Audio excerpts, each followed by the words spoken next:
Welcome back to this Island Vote 2010 election special as we continue with the debate for the 2nd Congressional District. The candidates once again are Democratic incumbent Congressman Steve Israel, Republican challenger John Gomez, and Constitution candidate Anthony Tolda on your right. Let's get back to some of our questions. Anthony Tolda, this question is for you first. Are you in favor or opposed to the Shinnecock tribe creating casinos in the district or on Long Island? Well, casinos, you need to understand the effect it's going to have on our society. Casinos tend to bring an influx of drugs and prostitution to our area that I believe that the bulk of American local voters would not want. We don't want Long Island turning into Las Vegas with prostitutes on every corner and drugs running rampant. It's not good for our children. It's not good for the families of Long Island. Although there might be some benefit to the economy, it's not worth the implications it would have on our society. John Gomez, what about Shinnecock tribe setting up casinos? You know, I'd like to see a master plan, but quite frankly, when society turns to gambling, it troubles me. To gambling to solve their problems or their economic woes, it's a troubling message. Quite frankly, I would rather have the small business person be given the tax breaks, be given the incentives to grow their business, to hire and to rejuvenate downtown villages and towns on Long Island. I'd hate to see just a casino, like a Las Vegas casino, be the panacea for our economic woes. And it's not. If I could just, to Obamacare, we have to be careful because in Obamacare, Kathleen Sebelius has the power and authority to do whatever she wants to change anything in that bill to the government's discretion, and that is extremely dangerous. All right, Steve Israel, let's talk about the Shinnecock tribe. Well, here you have what I would consider to be some measure of conservative hypocrisy. Conservatives who say government should stay out of our lives at all steps, but government can make decisions with respect to gambling and other social issues. Look, that decision has gone through a process, both federally and local. There need to be stakeholders. There needs to be local participation to ensure that if there is a casino, that it is, in fact, it does reflect the values and priorities of localities. Now, let me rebut the rebuttal on the rebuttal on health care. I don't think we've ever done that before. Yeah, John, I have some time left. You know, John said, well, we should just keep the good parts of health care and for example, keep protecting people from having their coverage terminated if they have pre-existing conditions. Well, I wish it were that easy, but it's a matter of common sense that if you just do that, what's going to happen? People aren't going to get health care. They're going to wait until they're sick to get health care because then their insurance company won't be able to deny them treatment for pre-existing conditions. So clearly, this is a very complicated, very complex issue. But it doesn't deserve right-wing radio talk show soundbite answers like, let's just keep the good things but not do the less popular things. Yes or no on casinos? Yes. Okay.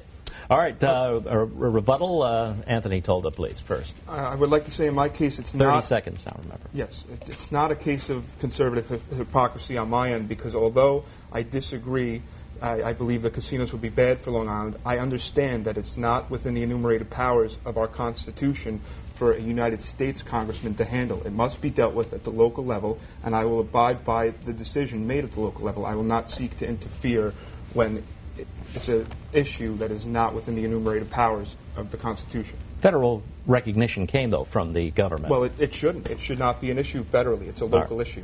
Okay. John Gomez, please, your rebuttal. Well, just one quick note. Steve rightfully said it's a very complex issue, and of course they wrote a very complex law, 2,700 pages long, and it just begs the question is, why wouldn't you at least read it before you vote for it? All right. Want to answer that as in rebuttal? Sure. Response to the rebuttal? I did. Less than 30 seconds, though. I did.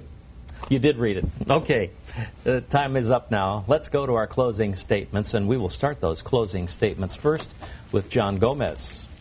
Hello, Drew. I want to thank you so much for having us. I'd like to thank everybody at home for listening to us, the Congressman, Mr. Tolda. Thank you very much. We need to get back to basics. We need to cut government spending, we need to cut taxes, and we need jobs on Long Island. The Washington politicians have dug us a very deep hole, and that's the problem, but I believe we can get out of it. And it reminds me of a story that Rudy Giuliani likes to tell, and he shared it with me. He was at a Yankee game, and the Yankees were down early, 10-0. And he leaned over into the dugout and he yelled out to Joe Torre. He said, "Hey, Joe, how are you going to get out of this one?" Joe replied, "We start by getting the first run." Ladies and gentlemen, the first run in this game of turning this country around is your vote for me.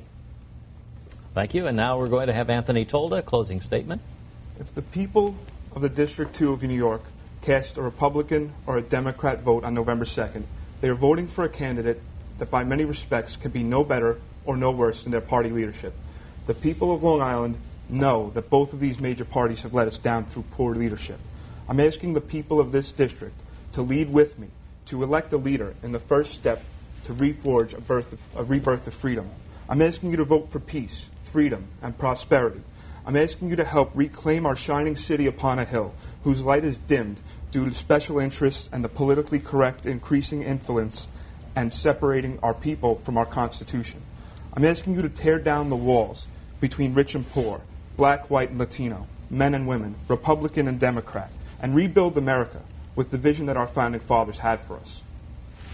Thank you very much. Steve Israel, your closing statement, please. Thank you very much for the opportunity. These are tough times, and you have a choice. Now, John Gomez has said that we should go back to the very policies that dug us into the ditch, the very policies that left us with 7 million people who don't have jobs. 750,000 lost their jobs in the last month of the Bush administration. Well, that's like the captain of the Titanic hitting the iceberg and saying, let's back up and do that again. We can't afford to do that again. I'm very proud of my record in public service. I'm very proud of the fact that there are about 1,000 construction workers who are going to assemble at the Canon Corporation in Melville, build a new corporate headquarters for Canon because of the investments that I secured to improve the roads there. I'm very proud of the fact that there are veterans in this community who received $4 million in back pay because of my commitment to veterans, and that I passed the largest increase in VA health care in the 75-year history of the VA. And I'm very proud of the fact that I've stood by my constituents. The last thing in the world Congress needs is another radio talk show host, more yelling, more screaming. We need solutions, and that's what I'll continue to secure. All right, gentlemen, thank you very much. No rebuttals on these closing statements? That was an option. I didn't know we had one. Sorry, just kidding. All right, once again, our candidates, Steve Israel on the left, in the middle, John Gomez and Anthony Tolda. Gentlemen, thank you so much for coming to News 12 today for this debate. Our time is up. Thank you for joining us. Here's a reminder, Election Day is Tuesday, November the 2nd. Be sure to make your vote count. Get out and vote. And for more information about your local races, you can watch our debates. Here's the way you do it. Log on to news12.com and click on the Island Vote 2010 banner. You can also see complete Island Vote 2010 debates and coverage on Channel 612 of your IO digital cable box. I'm Drew Scott. Thank you so much for watching this election special on News 12 Long Island, as local news gets.